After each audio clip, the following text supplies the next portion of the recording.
I totally understand the fear of not being liked, or being trolled online, or not getting business because you are leading with your values in your marketing. Like that's a very real fear, but you will also attract the values aligned people.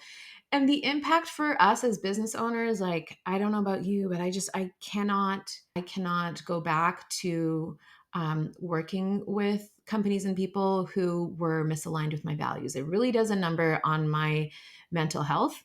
So I guess it's one of those like choose your hard, and I would rather choose this.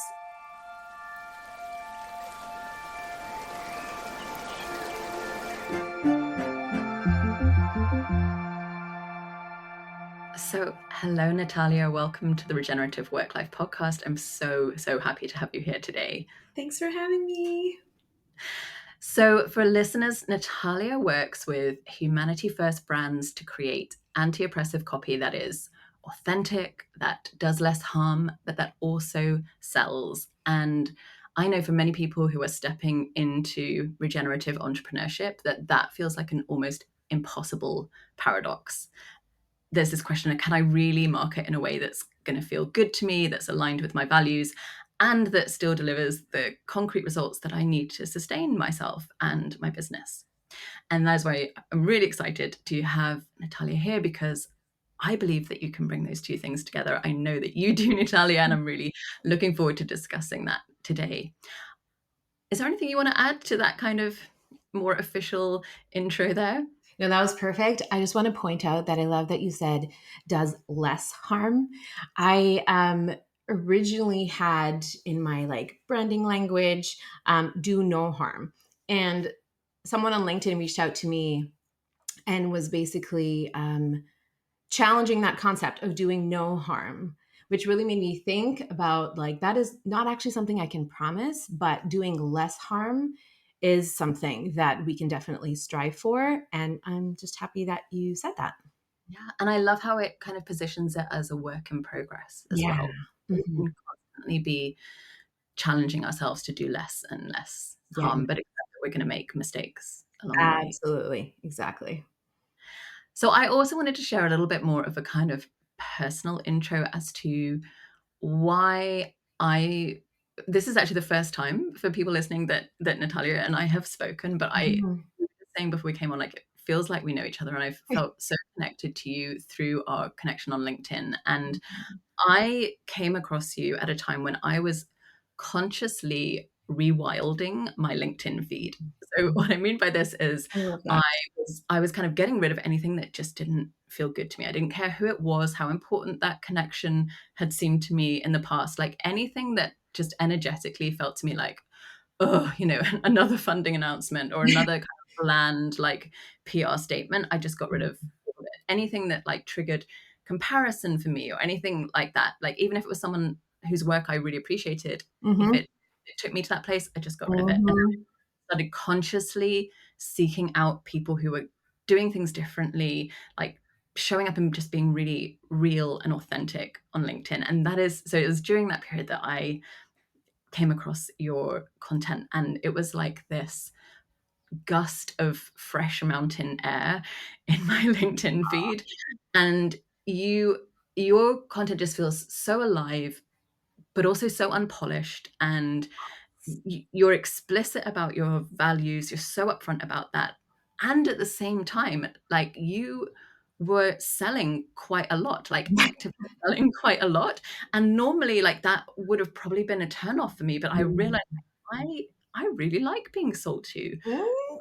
Even though at the time I wasn't even sort of actively purchasing anything for it. I was like, it was just it was an enjoyable experience because, and I now kind of understanding more about your work realize because that I didn't feel like there was any manipulation or expectation or obligation behind how you sell. So I wanted to share that with Oh, you. Yeah, my experience of connecting with you. I'm just sitting here receiving this, and it's making me a little bit emotional because it just makes me so happy. I really love that you said unpolished. I really love that because I work so hard not to let perfectionism get the best of me. And I am a recovering perfectionist, like all throughout my life, straight A student, like all of it. And nobody could see my art until I was completely done. Like it was really hard to train myself to just be unpolished and be okay with that. And then I got to the point where I realized that, like, oh, this is super liberating for me. And it resonates with other humans because that humans are unpolished. So I really like to lean into that. And I love that you noticed it. And obviously, I love to hear that you liked being sold to because that is also something that, that's kind of my whole thing. Like I try to make it not only enjoyable for the person who is selling, which includes myself, but also for the people who are receiving our pitches, essentially. And it's just really nice to hear that feedback. Yeah, absolutely. And I think, you know, go and take a look at Natalia's profile on Mm, LinkedIn. I'll put it in the show notes because I think it's so important for people to see what's possible. mm, Um, like I said at the top, that a lot of the people that I work with just don't believe that that can happen to them, and the part that they just dread more than yeah. anything, like more than leaving the perceived comfort of a corporate job, more than any financial risk or Mhm. going out on their own, the part that they're just so uncomfortable and nervous about is marketing and selling. And Yeah, yeah, and it just it can be done with joy. That is. I promise you, absolutely can be. Yes. Yeah. So maybe we should start by just rolling back a little bit before I get carried away, and you could share with us how you came to this work of anti-oppressive marketing. Okay, yeah. So my first introduction to marketing was when I decided to make a tutu for my 4-month old. It was my brother's wedding. I made a tutu. I got a lot of compliments on it. I ended up selling them online and realized that I need to learn how to market them. So that was my introduction to marketing, was selling my own tutus. I quickly realized that I actually loved the marketing more than the actual tutu making. So I retired the tutus and just leaned into marketing. I started working with brands, corporations, and agencies. And I kind of went back and forth between those three for a lot of my career. And I loved the creativity involved in marketing. I loved the psychology involved in marketing, as far as like understanding what resonates with humans, what motivates them to take an action, that kind of stuff. What I didn't like were all the manipulation tactics that were involved. We're familiar with all of them because we've experienced it. Like marketing gets such a bad rep because we have been marketed to in a really sleazy way where we feel tricked, taken advantage of, exploited.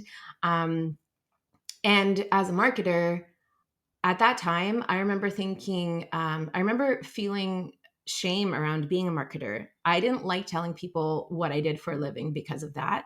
And I told myself, I need to pay my bills. It was just me and my daughter at the time.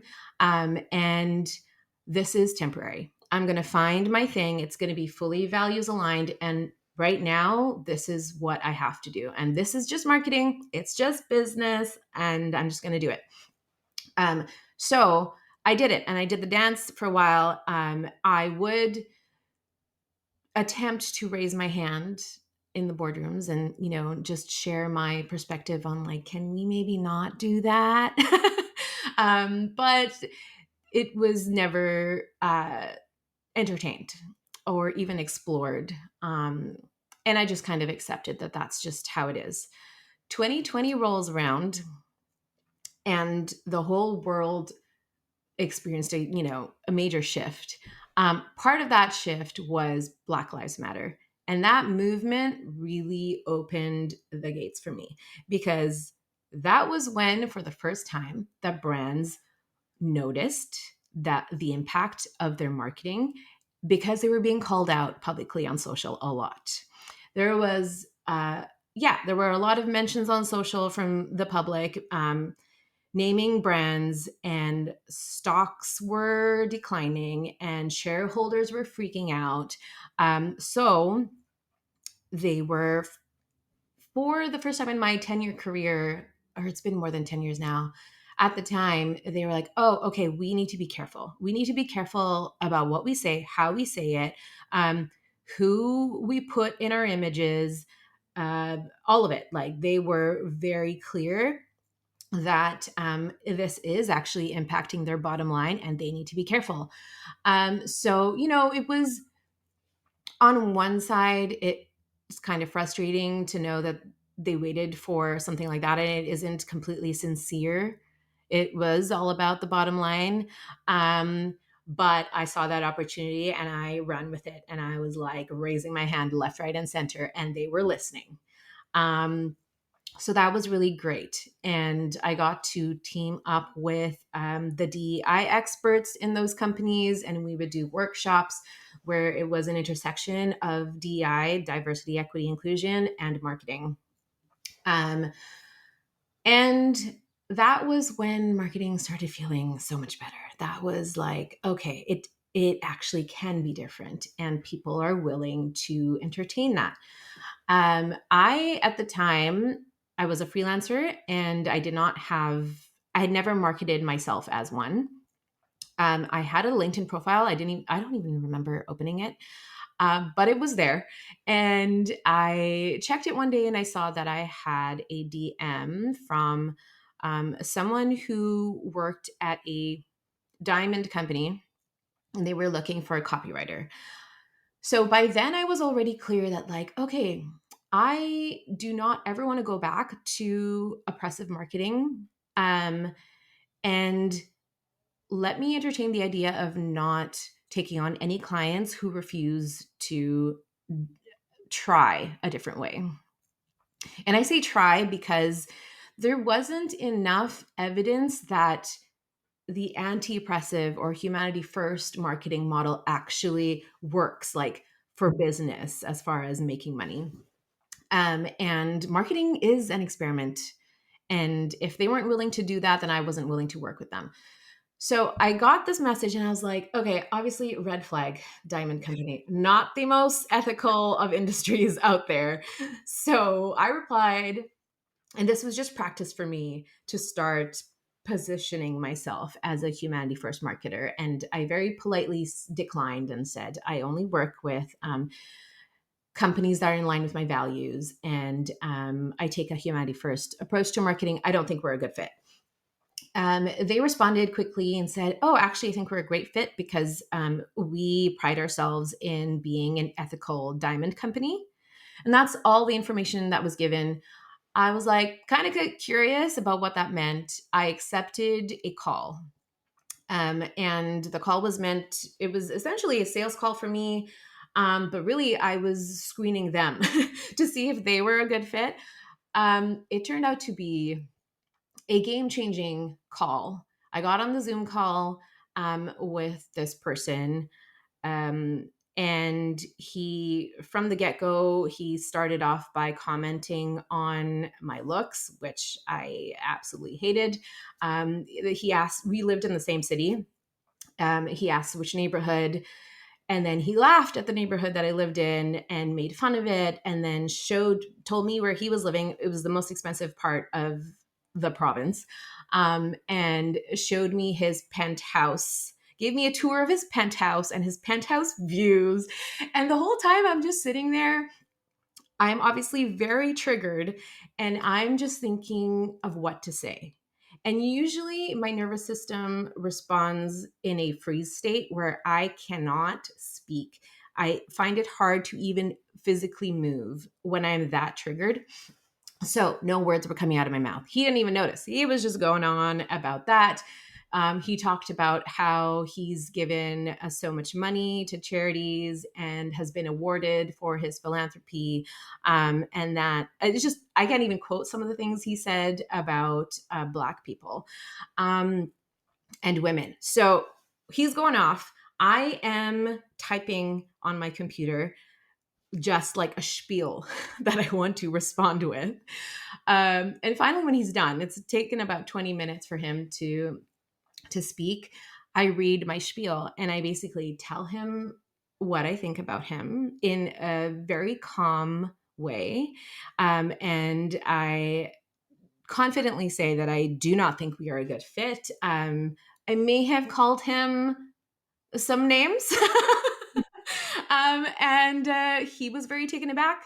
The call ends. I had to take a minute. I mean, I like broke down after that call.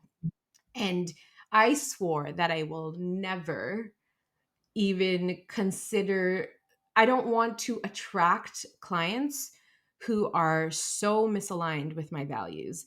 And the thing is with marketing is that like it plays a big role in businesses and growth. And I just don't want to be a part of that. So I was like, okay, I'm going to market myself and I'm going to brand myself as the humanity first marketer. And it's going to be very clear from my LinkedIn profile that I am not for you if you want to do those kind of icky marketing tactics, or even run a business that is not humanity first. So that was my journey. That's how I started. And then, like, from the beginning of marketing to my humanity first branding today. For people who are listening and not watching, like, I just feel like I need to describe my body language. Natalia was sharing this story. I have actually heard this story before, but it's still Yeah. just as repulsive the Mhm. second time around. And yeah, I mean, I don't want to try to like put a, positive kind of spin on it. Like, you should never have had to go through that kind of experience and sit through that 20-minute lecture. Um, but it also kind of, to me, crystallizes why when, like I said, from the first moment that I saw any of your marketing, it was so utterly clear what you stood for and what you wouldn't stand for. And I think that is something that people who maybe don't have those kind of explicit lived experiences that have taken them to that point are really afraid of. Mm, And I actually remember there's another element to the story of how I came across you is that it was also the time that I was first writing about the genocide in Gaza.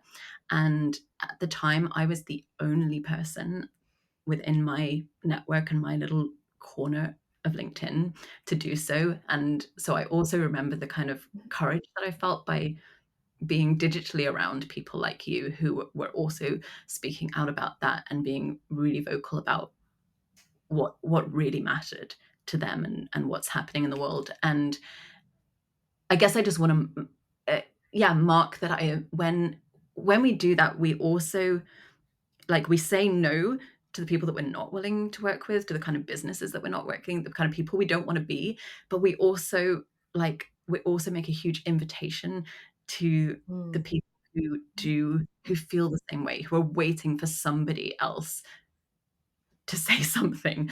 And and I think that was exactly my experience when I came across you. I was like, I'm so grateful just to watch watch from the sidelines and be a tiny part of your world and know that there are people like you out there. And I think I just want to offer that encouragement to others as well, to when you do speak up as boldly as you do, that it may feel like you're taking a risk of mhm.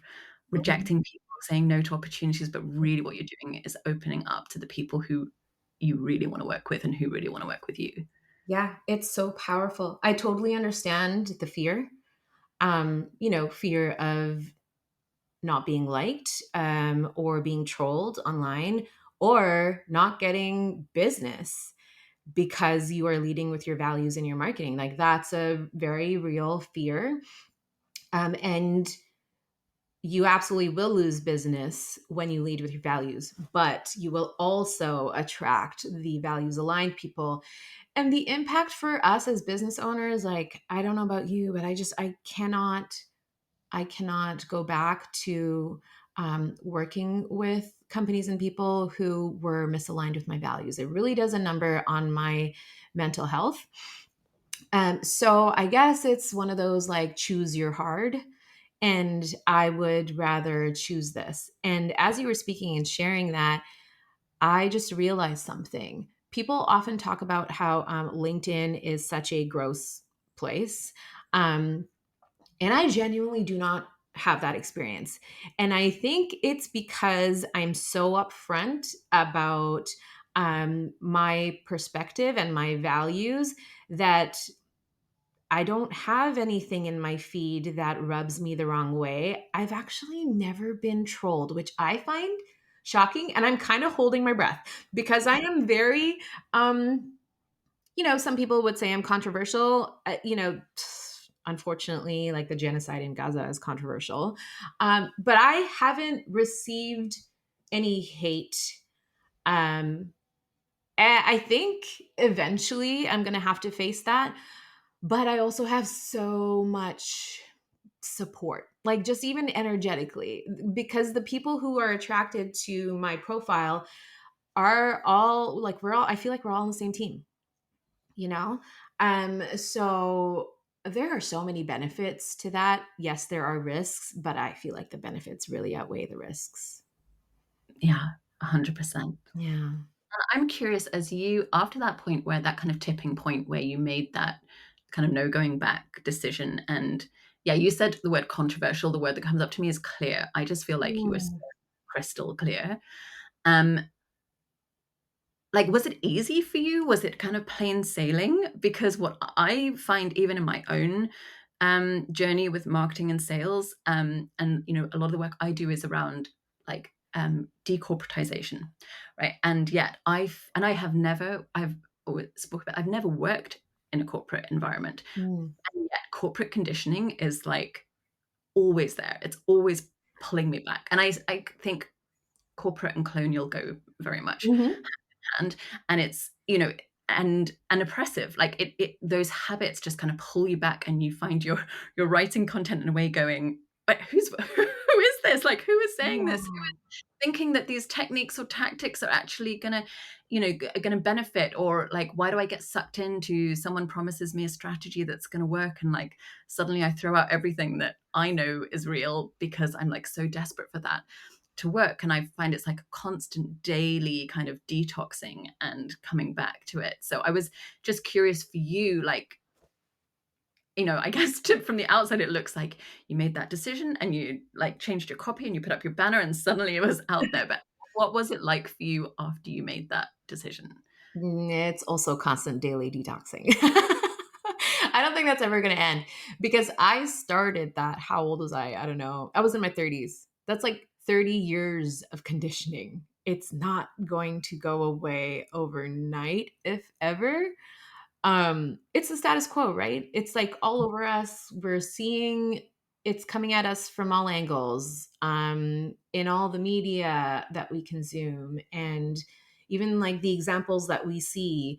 It's constantly infiltrating our subconscious, and I find myself catching myself all the time defaulting to those toxic ways of thinking.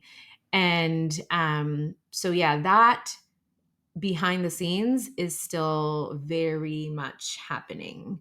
Um, right now, what I'm currently trying to detox is I'm a strategic person, but I would say more than strategic, I am like an artist first. I identify as an artist, even though I haven't sold any art. I still identify as an artist. I always have. And I feel like those two things are kind of on the opposite ends of the spectrum. Like strategy is very structured, and artists are very free flowing. And if I don't watch myself, I will get stuck in strategy mode unintentionally. And I think that there's a part of strategy that can be very much out of fear. So I am trying to balance those two constantly all the time. One of the ways that I do that is the like unpolished content thing. Like I understand the copywriting rules and like the hooks and all that, but I don't ever want it to make me into a machine. And I don't ever want marketing to feel like um, I'm trying to, it's purely for hitting a goal, a monetary goal. Marketing for me is so much more than that. It's a platform for my self-expression. It is a way for me to connect and find my people. Of course, it is a way for me to grow my business, but I don't think we talk enough about like the opportunity in marketing for us to even just find ourselves in the practice of marketing ourselves. I love that so much. That's Yeah. just exactly how I feel about marketing. And I I think when I mentioned before that a lot of people who are considering becoming an entrepreneur for the first time and they're doing it through what I call a regenerative lens, there this fear around marketing and sales, I think is a really well-founded fear because they don't want to become that person. They don't want to fall into that kind of manipulation. They can see enough about the conditioning to know they don't want to be part of that, but they don't have the experience of doing it Yep. differently. When they come down to the why of marketing, they're immediately at the, well, to get clients or to sell or to meet investors. So, something very commercially driven. And I love the kind of examples that you just gave that I think we need to have much more like above the list before we get to the commercials of, a vehicle for self-expression. Like, Mhm. what a beautiful way to think of marketing, a place for like real and genuine connection. I also just love the concept of just kind of learning out loud, like that Yes. for me as part of marketing. Like, I'm just committed to like learning publicly. Right. And also for me, I like, as I just want to re-mention, it's not that they're all the time, and I have to kind of keep reminding myself and bring myself back to this, but when it's really working for me and my marketing just feels really playful and joyful, Mhm. to me it's a way of me falling more deeply in love with my work. Yes. I love that. That resonates. Same. And I think you can, like, I'm sure people can hear just the energy in when we talk about this. It's so different to, I think, what a lot of people are anticipating when they think about marketing and sales. And I guess, yeah, that feels like the first step is like find your why for doing this that isn't about the numbers.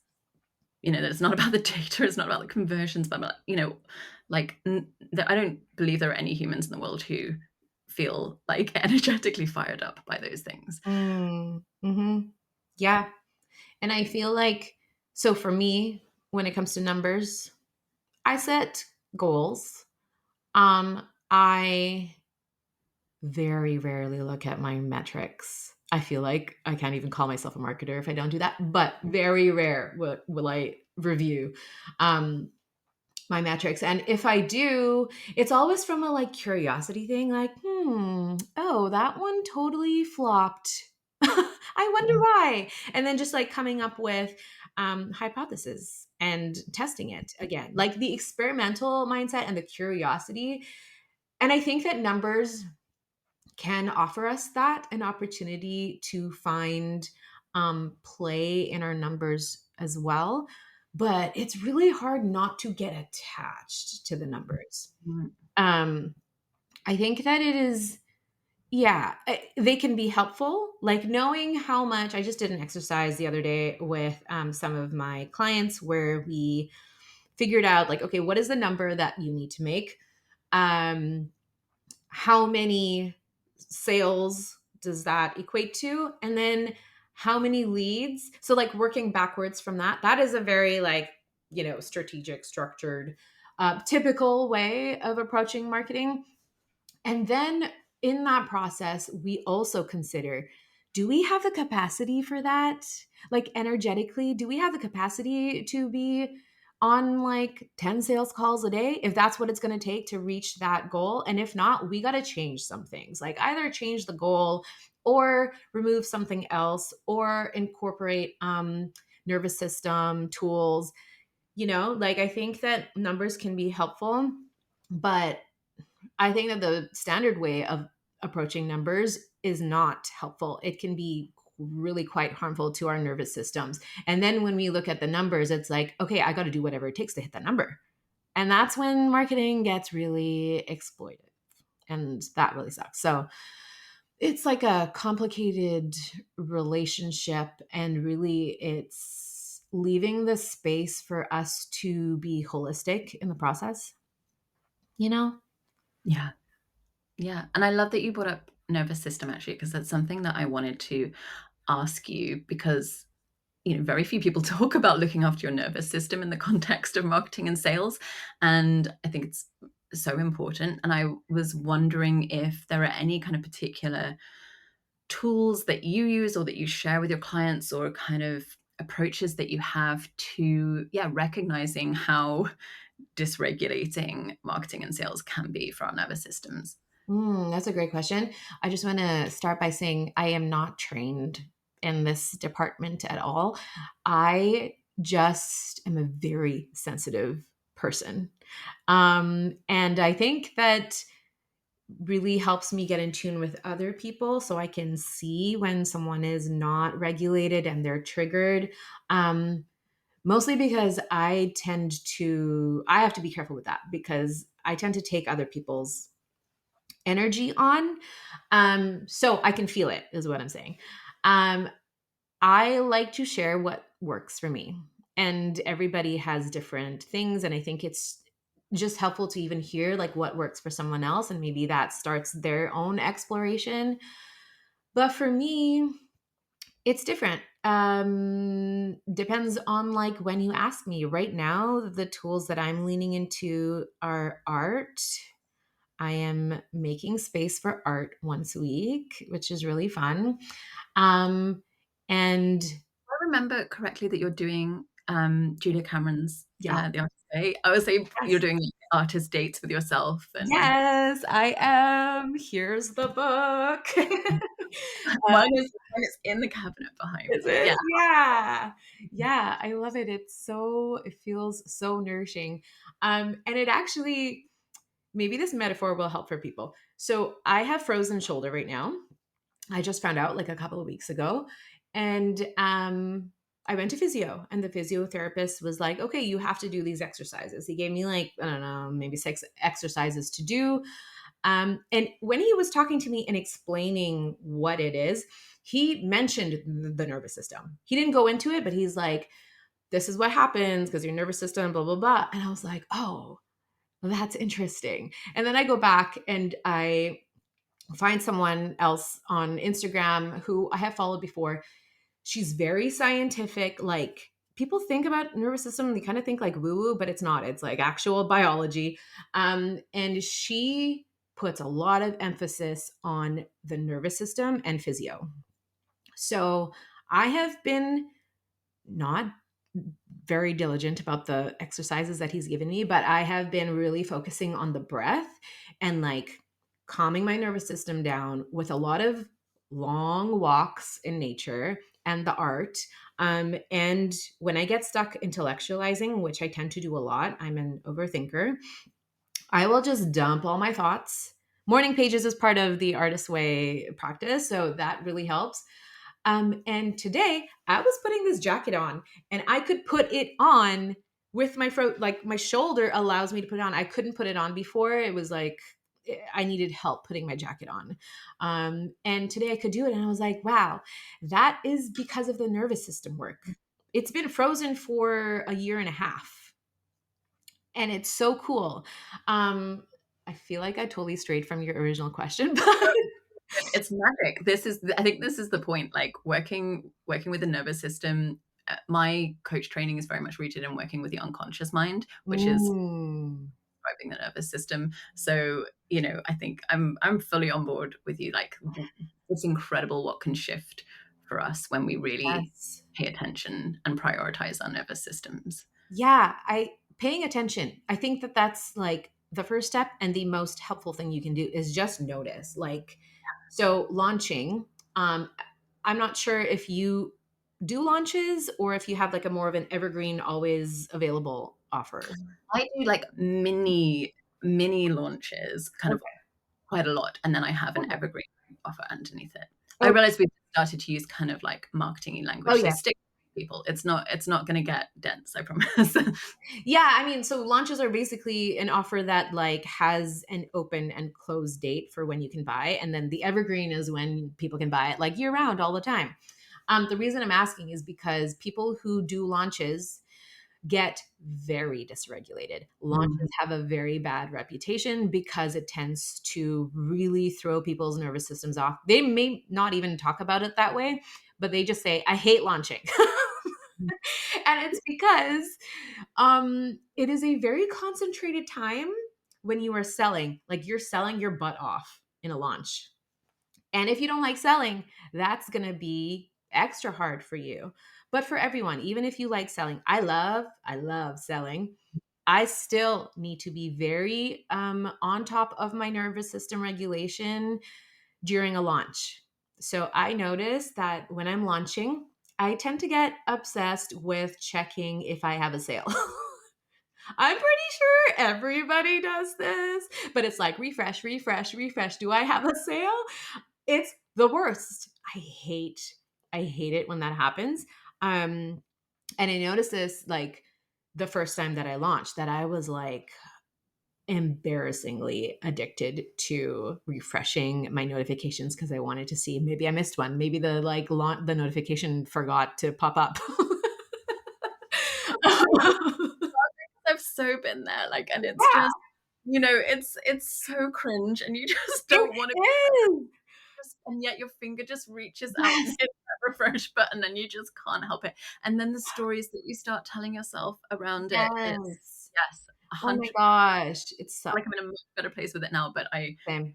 it still happens, and I very much recognize that from the past as well. Yes. I I would love to know if there's anyone listening that has never felt that because I've never come across a person who has been able to be totally calm, cool, and collected during a launch. Without like doing the work. So if I'm coming into launch mode, I am very clear that that's a tendency. I need to take some space from my phone. So my phone is in another room when I'm working generally, but during a launch, I actually try to give it like to my partner or my daughter because it is very hard for me. I also make plans with people during a launch because when I'm making plans, I'm doing something else. I'm present with them. I'm not thinking about my launch. And I'm not going to sit there in front of someone and like constantly check my phone. So I make plans with people during a launch for that reason. Um, and I get out of the house. So those are like a couple things I do to make sure there's like a lot of stuff. I go dial up the walks even more.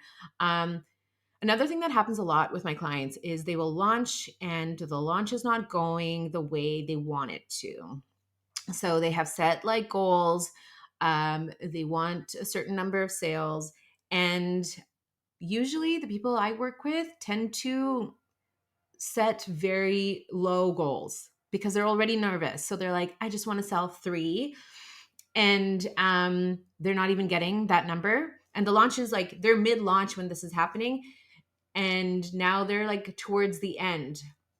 That's when, if we're not getting the numbers that we want to hit, we get really sad and like lose confidence in ourselves. And then we just want to like abandon the launch. I totally understand why those feelings happen. And I think it's really helpful for people to hear that, like, statistically, the most number of sales happen on the last day at the 11th hour. And sometimes you still don't get it. You still don't hit those numbers. Um, and I I think it's like we need to reframe that from like how embarrassing, what a failure to like, okay, this is information. And it might be really annoying to hear that because it's like, it might come across as like I'm just trying to paint a pretty picture here when it's actually really painful. No, I'm acknowledging that it is painful and I'm offering a reframe. You have information And the information that you could look into exploring is like, was my messaging not resonating? Did I actually put myself out there? Like, did I put this offer out there enough? How many times did I do it? When I asked that question, people would be like, I only sent one newsletter in a month and a half because I didn't want to like be overbearing. Um, so those kinds of things are like really helpful to see. And like, of course, like give yourself space to be sad about it. Um, and then when you look at it, like say you got one sale and you were expecting 40 people to sign up. I always tell people the story of my yoga teacher training that I'd signed up for in 2018. These two yoga teachers who I absolutely adored, who were very popular, they were expecting, I think, like 20 people. It was the first cohort, or maybe second. Um, and there were only 4 signups. And then one person dropped out after like the first day. So there were 3 of us. And I, as the customer, I was like, yes, this is amazing. I get so much one-on-one attention. And that is usually how people feel, because it's like extra embarrassing from what I hear from people. It's extra embarrassing when it's a group program and like there's not much of a group. And I get it. But it's like from their perspective, it is such a bonus. It is such a win. They're just like super happy. So know that and like lean into it and then give them like the best experience ever. And then turn that into an amazing case study. And then that's going to make it a lot easier for you to sell next time around. Yeah. Oh, there's so much good stuff in what you're sharing. I feel like I could do a whole episode just dissecting all the things, and it resonates so much for me in my own experience. And I think also what I wanted to say is I love how you kind of talk about this as like continual like experimentation and learning. Like if you're listening to the podcast for the first time, like you may not know, I ran a PR and marketing agency for nearly 15 Oh years. my gosh, I didn't know that. There you go. See, people don't always know this stuff, right? So, like, you might think I'd be like, I know marketing, like, I Mhm. know how to do this. In that company, like, as the CEO, one of my main responsibilities was selling, like, and I was selling a lot. That was a lot of what I did. When I came into coaching, personal rewilding, however you describe what I do now, it was completely different for me because it was just me. There was no brand, there was no team, there were no structures. It was like I was naked in front of people going, "Hi, would you like to spend money on me?" And it just felt it was felt so different. And I have had to really have the humility to take on board what you said about like I need that information that comes when I I put something out there and I doesn't get the response that I want. Or like earlier on when I was doing retreats and I found it so difficult to get people to come to the retreat. And but it's all the time. It's like even now with the offers that I have that I put out that I feel I'm so joyful and playful around, but I still have to remind myself like every single time that I do even, a silly little story or something on Instagram, like I'm learning about it and not in this clinical way of like, I'm what's the rule book? How do I, how am I supposed to do this? I'm learning. For example, I do all my best marketing out in nature. I very, Mhm. very rarely sit down here in my office and do like marketing at the computer. It just doesn't Mm. work. I do so much of it when I'm walking. I'm literally writing the post as I'm Yeah, walking. yeah. Most of my photos take me like 2 seconds, and I'm like, oh look, it's me in a tree. And like that's what works because people feel that energy and they're kind of bought into my world and what I do. And so I want to put out the encouragement there because I know how insurmountable this can feel Mm. people and and feel all the feelings, but also like just find a way that you can start to do this and start to learn and see it as a kind of lifelong learning journey because I ran an agency, a very successful agency that I sold for 15 years, and I absolutely did not know it all. I had so much more to learn. And I think it's just the same as like learning about being a human. Hmm. Every day we learn more about being a human. Like, and Yeah. this is one manifestation of being a human. Yeah, absolutely. I was actually just thinking about that exact point on my walk this morning, that like marketing is giving us that opportunity to learn about ourselves and like who we want to be. How do we want to show up? I mean, that's also like, personal branding. Um but we can have fun. We can have fun in our marketing. I do ridiculous things Okay, on tell us. my I really want to like finish on a note of fun. So can you Okay. tell us like one of the most ridiculous things that you've done Oh. with marketing? Okay. For me, the most ridiculous thing is rapping. I'm not a rapper. Are you useless? But no, I will not do it on the podcast. Are you kidding? Oh my gosh, I am that gonna is find next level. But you will find it on my feed. And I've been writing rap songs since I was a child.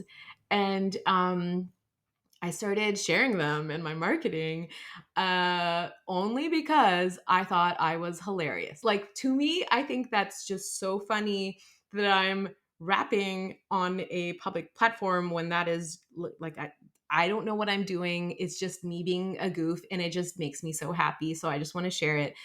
It is almost always the topics are about either being a business owner or marketing. And like, what? I haven't seen anyone rap about that. But I do it because I find it hilarious and funny. And usually when I'm launching, there's a rap in part of my content somewhere because I show up with a lot of energy in my launches.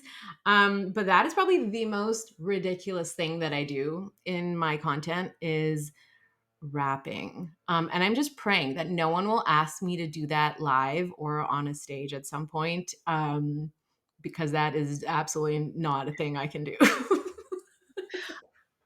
You know what? I always try to offer a little kind of play invitation to listeners when we go deep into a topic. And this is going to be my play invitation for today's episode. Like, find yourself something ridiculous Yeah. to do with marketing. Like, doesn't like, I mean, Natalia raps, like, and you can go and find this on the internet.